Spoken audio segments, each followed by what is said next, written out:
Сәлем баршаңызға. Бүгін сіздермен бірге үй жағдайында осындай дәмі керемет өзгеше болып шығатын гойруцамен дайындайтын боламыз. Бұның кафеден еш айырмашылығы жоқ. Дәмінде өте керемет қайта дәмді болып шығады.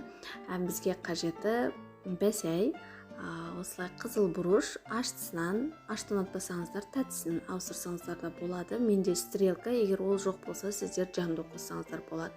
Етімізді жалпақ жіңішке етіп турап аламыз, тез пісу үшін, және де бір жұмыртқа соя бұрышын құйып, осылай жақсылап араластырып мариновка жасап қоямыз.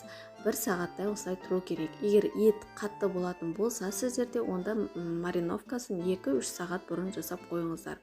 Табамызға сәл кішкене көбірек май қоямыз. Соған май қызған соң етімізді салып қуырып аламыз.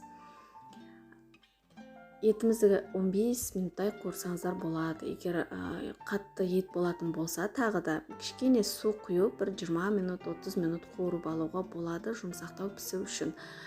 Крышкасын жауып, етімізді қоя тұрамыз. Оған дейін бөлек табада мен көкөністерді отдельно қуырып аламын. Жаңағындай бірінші пиязымды, одан кейін осы китайский капустамды, перестерді, стрелканы. Тұзын, қара бұрышын дәм тұзына қарай салыңыздар. Көкөністерді суы тартылғанша қуырып аламыз. Менде мына жерде қызыл бұрыш тәтті, себебі енді балаларым ашты жей алмайды, сондықтан тәтті етіп жасадым. Сіздер ашты етіп, негізі ашты болған өзіме ұнайды, ашты болған лагманның дәмі де басқаша шығады. Жей алмасаңыздар, жаңағыдай тәтті етіп жасауға да болады. Үлкен қасықта 1 қасық томат салып қуырып аламыз. Енді үйдегі жағдай кафенікіндей условия жоқ қой, мысалға газ, отта қуырады деген сияқты. Бірақ дәл осы рецептпен қуырып жасап көріңіздер.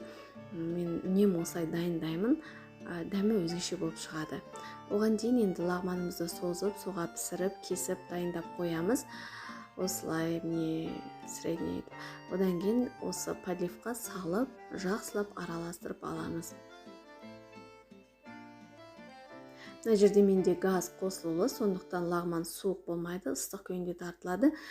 Чеснокты, одан кейін сельдері араластырсаңыздар болады. Біздің үйдегілер сельдерінің дәмін онша ұнатпайды, сондықтан тек өзіме отдельно қосып қана жеймін.